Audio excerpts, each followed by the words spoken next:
The pilot soon appeared, and there was no mistaking the look of concern that he cast around at the scene as soon as he was in the open air. Some rumors of the situation of the Scud had found their way below, it is true, but in this instance rumor had lessened instead of magnifying the danger. He was allowed a few minutes to look about him, and then the question was put as to the course which he thought it prudent to follow. "I see no means of saving the cutter but to anchor," he answered simply and without hesitation. "What! Out here in the lake?" inquired Cap, as he had previously done of Jasper. "No, but closer in, just at the outer line of the breakers." The effect of this communication was to leave no doubt in the mind of Cap that there was a secret arrangement between her commander and the pilot to cast away the Scud, most probably with the hope of effecting their escape. He consequently treated the opinion of the latter with the indifference he had manifested towards that of the former. "I tell you, brother Dunham," said he, in answer to the remonstrances of the Sergeant against his turning a deaf ear to this double representation, "that no seaman would give such an opinion honestly. To anchor on a lee shore in a gale of wind would be an act of madness that I could never excuse to the underwriters, under any circumstances, so long as a rag can be set; but to anchor close to breakers would be insanity." "His Majesty underwrites the Scud, brother, and I am responsible for the lives of my command. These men are better acquainted with Lake Ontario than we can possibly be, and I do think their telling the same tale entitles them to some credit." "Uncle!" said Mabel earnestly, but a gesture from Jasper induced the girl to restrain her feelings. "We are drifting down upon the breakers so rapidly," said the young man, "that little need be said on the subject. Half an hour must settle the matter, one way or the other. But I warn Master Cap that the surest footed man among us will not be able to keep his feet an instant on the deck of this low craft, should she fairly get within them. Indeed, I make little doubt that we shall fill and founder before the second line of rollers is passed." "And how would anchoring help the matter?" demanded Cap furiously, as if he felt that Jasper was responsible for the effects of the gale as well as for the opinion he had just given.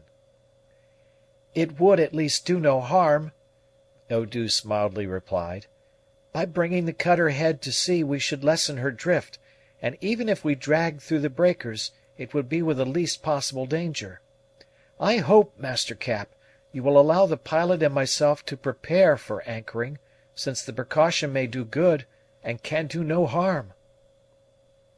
"Overhaul your ranges, if you will, and get your anchors clear, with all my heart. We are now in a situation that cannot be much affected by anything of that sort. Sergeant, a word with you aft here, if you please."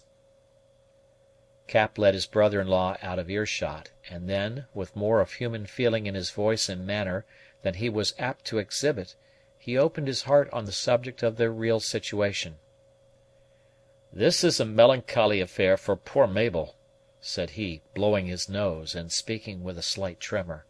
"You and I, Sergeant, are old fellows, and used to being near death, if not to actually dying.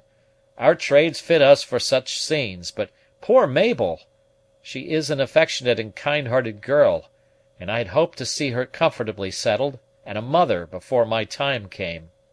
Well, well, we must take the bad with the good in every voyage, and the only serious objection that an old seafaring man can with propriety make to such an event is, that it should happen on this bit of damned fresh water."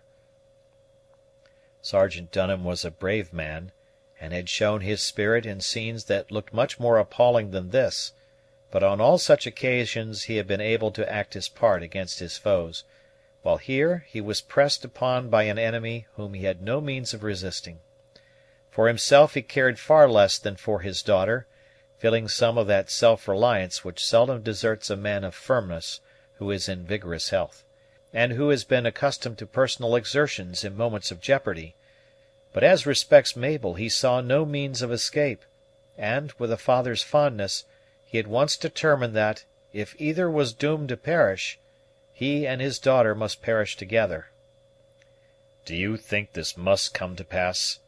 he asked of Cap firmly, but with strong feeling. 20 minutes will carry us into the breakers, and look for yourself, Sergeant. What chance will even the stoutest man among us have in that cauldron to leeward?"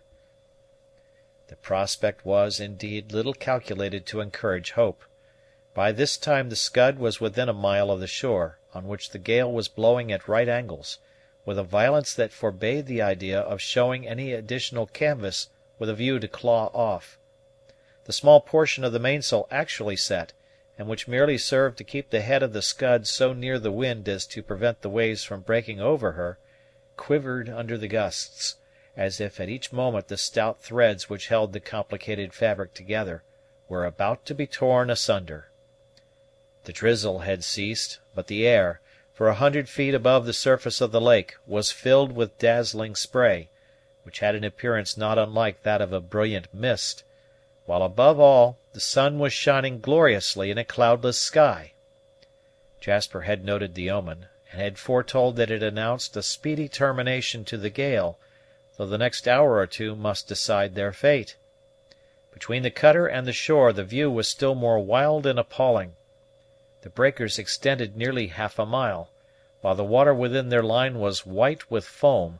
The air above them was so far filled with vapor and spray as to render the land beyond hazy and distinct. Still, it could be seen that the latter was high, not a usual thing for the shores of Ontario, and that it was covered with the verdant mantle of the interminable forest.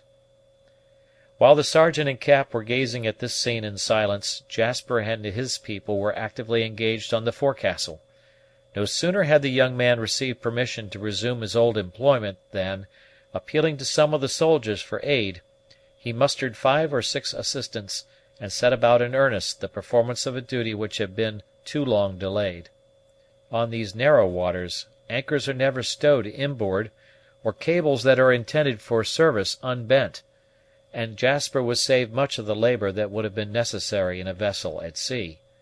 The 2 bowers were soon ready to be let go, ranges of the cables were overhauled, and then the party paused to look about them. No changes for the better had occurred, but the cutter was falling slowly in, and each instant rendered it more certain that she could not gain an inch to windward. One long, earnest survey of the lake ended, Jasper gave new orders in a similar manner to prove how much he thought that the time pressed. 2 kedges were got on deck, and hawsers were bent to them. The inner ends of the hawsers were bent, in their turns, to the crowns of the anchors, and everything was got ready to throw them overboard at the proper moment. These preparations completed, Jasper's manner changed from the excitement of exertion to a look of calm but settled concern. He quitted the forecastle, where the seas were dashing inboard at every plunge of the vessel, the duty just mentioned having been executed with the bodies of the crew frequently buried in the water, and walked to a drier part of the deck, aft. Here he was met by the Pathfinder, who was standing near Mabel and the quartermaster. Most of those on board, with the exception of the individuals who have already been particularly mentioned, were below, some seeking relief from physical suffering on their pallets, and others tardily bethinking them of their sins. For the first time, most probably, since her keel had dipped into the limpid waters of Ontario, the voice of prayer was heard on board the Scud. "Jasper," commenced his friend the guide, "I have been of no use this morning, for my gifts are of little account, as you know, in a vessel like this; but, should it please God to let the Sergeant's daughter reach the shore alive, my acquaintance with the forest may still carry her through in safety to the garrison." "'Tis a fearful distance thither, Pathfinder," Mabel rejoined, the party being so near together that all which was said by one was overheard by the others. "I am afraid none of us could live to reach the fort." "It would be a risky path, Mabel, and a crooked one, though some of your sex have undergone even more than that in this wilderness. But, Jasper, either you or I, or both of us, must man this bark canoe. Mabel's only chance will lie in getting through the breakers in that." "I would willingly man anything to save Mabel," answered Jasper, with a melancholy smile; "but no human hand, Pathfinder, could carry that canoe through yonder breakers in a gale like this."